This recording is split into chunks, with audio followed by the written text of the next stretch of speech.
जय हिंद दोस्तों, आज हम बात करेंगे पेशा कानून के बारे में। ये क्यों चर्चे में रहता है, पेशा कानून क्या है, किस क्षेत्र में लागू होता है, पूरा हम विस्तार से देखेंगे। प्रतियोगी परीक्षा में यहाँ से एक क्वेश्चन पूछा जाता है। सारा इंपॉर्टेंट फैक्ट हम लेने का प्रयास किए हैं, बस चीज़ों को अच्छे से देख लीजिएगा, पूरा समझ लीजिएगा तो आपको किसी तरह का दिक्कत नहीं होगा। बहुत ज़्यादा चर्चे में रहता है पेशा कानून। तो आखिर क्या है पेशा कानून, इसके बारे में चलिए विस्तार से जानते हैं और एक एक इंपॉर्टेंट फैक्ट को भी हम समझते हुए चलते हैं। चलिए सबसे पहले पेशा कानून में पेशा का फुल फॉर्म जानते हैं। तो पेशा का फुल फॉर्म क्या होता है? Panchayat extension to schedule area act 1996। ये 1996 में लागू हुआ था, इसीलिए इसका नाम 1996 दिया है। तो याद रखेंगे यहाँ पे panchayat extension to schedule area act 1996, इसका पूरा फुल फॉर्म है, याद रखिएगा। यहाँ से भी क्वेश्चन सीधे फुल फॉर्म से पूछा जाता है, ठीक है।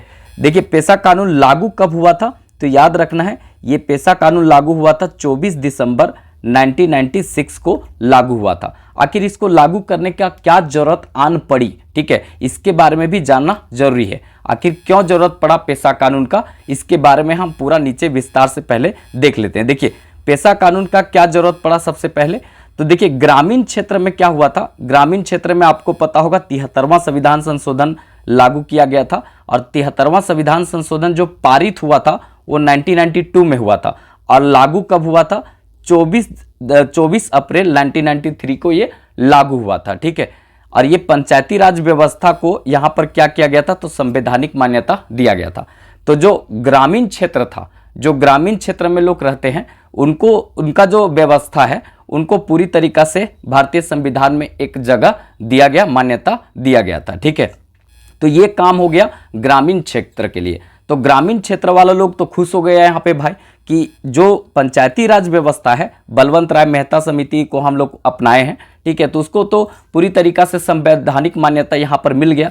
तो ग्रामीण क्षेत्र वाले लोग खुश हो गए। अब यहाँ पर क्या हुआ कि पंचायती राज व्यवस्था को जब मान्यता मिल गया तो शहरी निकाय में रहने वाले लोग रुष्ट हो गए, इनको भी मान्यता चाहिए था। तो शहरी निकाय के क्षेत्र के लिए यहाँ पर क्या हुआ कि 74वां संविधान संशोधन हुआ और 74वां संविधान संशोधन पारित 1992 में ही हुआ था और ये बाद में लागू हो गया। तो लागू हुआ तो क्या हुआ कि शहरी स्थानीय निकाय जो नगर पालिका होता है, इसको क्या किया गया, संवैधानिक मान्यता दिया गया। तो सबसे पहले ग्रामीण क्षेत्र को खुश किया गया, ग्रामीण क्षेत्र का जो व्यवस्था पंचायती राज व्यवस्था था उसको मान्यता दे दिया गया।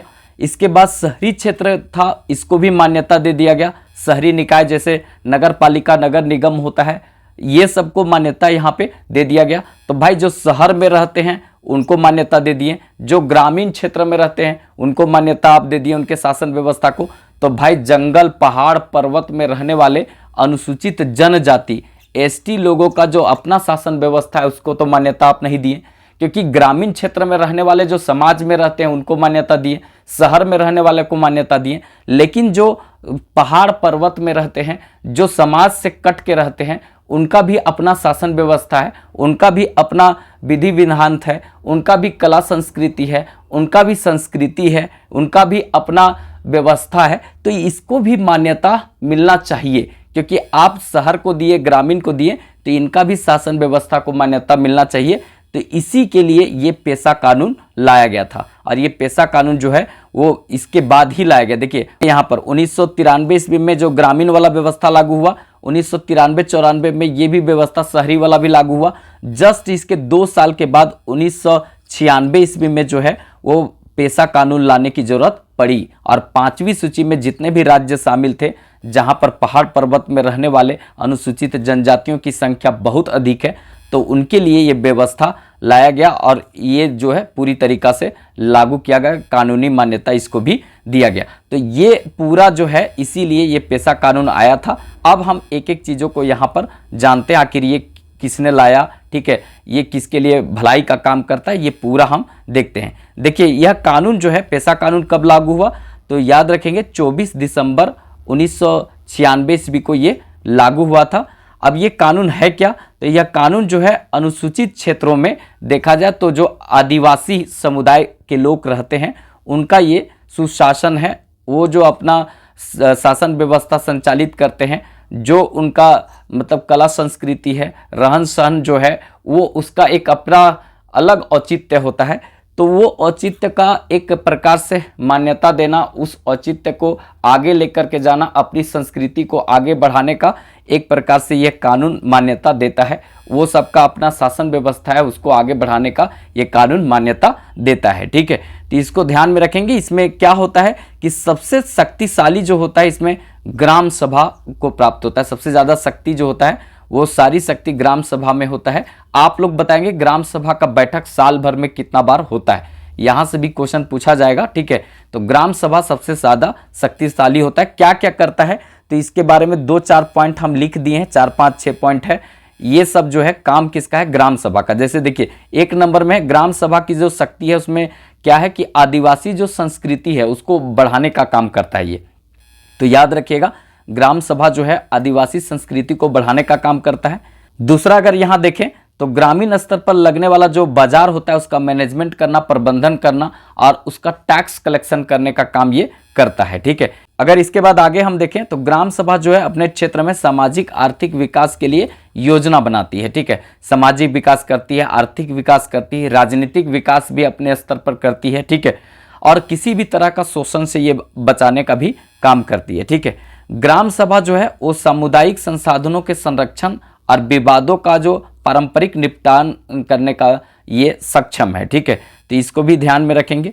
इसके अलावा देखेंगे तो जनजातियों का जो प्रतिनिधित्व प्रखंड स्तर पर जो होता है, जिला स्तर पर होता है, राज्य स्तर पर ये करने का काम करता है। ये चीज़ याद रखिएगा। यहाँ पे जो आपसी विवाद होता है, आपसी विवादों का निपटारा भी कौन करता है, तो ग्राम सभा में ही किया जाता है। तो इस तरह से जो मूल बात है, मुख्य बात है, उसको हम यहाँ पर रखने का प्रयास किए हैं कि ये सब जो है वो ग्राम सभा करती है। तो ग्राम सभा बहुत ज़्यादा ताकतवर होती है पेशा कानून में, ये ध्यान में रखना है। ठीक है, पेशा कानून जो है लाए कौन थे, तो याद रखेंगे पेशा कानून जो है दिलीप भूरिया समिति के सुझाव पर ये लाया गया था। ये क्वेश्चन जो है बहुत बार पूछा गया है कि पेशा कानून लाने वाले कौन थे, जन्मदाता एक प्रकार से पेशा कानून के कौन थे, तो दिलीप भूरिया। ठीक है, दिलीप भूरिया समिति था, दिलीप भूरिया के नाम पर था और यही जो है समिति के प्रमुख थे, इसीलिए इनके नाम पर यह समिति का नाम रखा गया है, दिलीप भूरिया। ठीक है, दिलीप सिंह भूरिया नाम था इनका पूरा। तो याद रखेंगे ये इन्होंने ही जो पेशा कानून लाने का काम किया था। चलिए यहाँ आगे देख लेते हैं पेशा कानून जो है किन किन राज्यों में लागू है, यहाँ से भी क्वेश्चन पूछा जाता है। देखिए पेशा कानून जो है 5वीं अनुसूची के क्षेत्र में ये लागू है। जो 5वीं अनुसूची का क्षेत्र जितना भी है उस क्षेत्र में ये लागू होता है। देखिए जैसे 10 राज्य यहाँ पे बताया गया कि 10 राज्यों में जो है ये 5वीं अनुसूची लागू होता है। उसमें अभी झारखंड में ये प्रक्रिया में है। ठीक है, बाकी देखा जाए तो ये 10 राज्यों में यहाँ बताया गया कि ये लागू होता है। इसमें एक हो गया यहाँ पर तेलंगाना, ठीक है, आंध्र प्रदेश, ठीक है, आंध्र प्रदेश से ही निकला है कौन, तेलंगाना।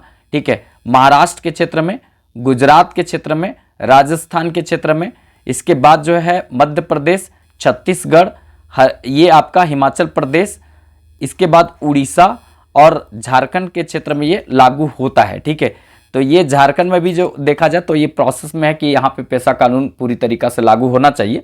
ठीक है, तो ये आपका इन क्षेत्रों में लागू पूरी तरीका से होता है। तो इसको थोड़ा सा ध्यान में रखिएगा। पेशा कानून से अच्छा क्वेश्चन पूछ सकता है, क्योंकि आगामी कोई भी आप दिन देखेंगे तो ये चर्चे में रहता है हमेशा, और ये हमेशा चर्चे में रहता है। तो जो आपके लिए इंपॉर्टेंट है, जहां से क्वेश्चन बन सकता है, उन सब बातों को यहाँ पे रखने का प्रयास किए। वैसे आपको इतना ही जरूरत है जानना, बहुत एडिशनल जानने की जरूरत नहीं है। ठीक है, अगर अच्छा लगे वीडियो तो एक लाइक जरूर कर दीजिएगा, चैनल सब्सक्राइब कर लीजिएगा, क्योंकि इसी तरह का वीडियो आप लोग तक हम पहुंचाने का प्रयास करेंगे। ठीक है, और ज़रूरतमंद लोगों को थोड़ा शेयर कर दीजिएगा। चलिए फिर मिलेंगे नेक्स्ट वीडियो में, तब तक के लिए जय हिंद।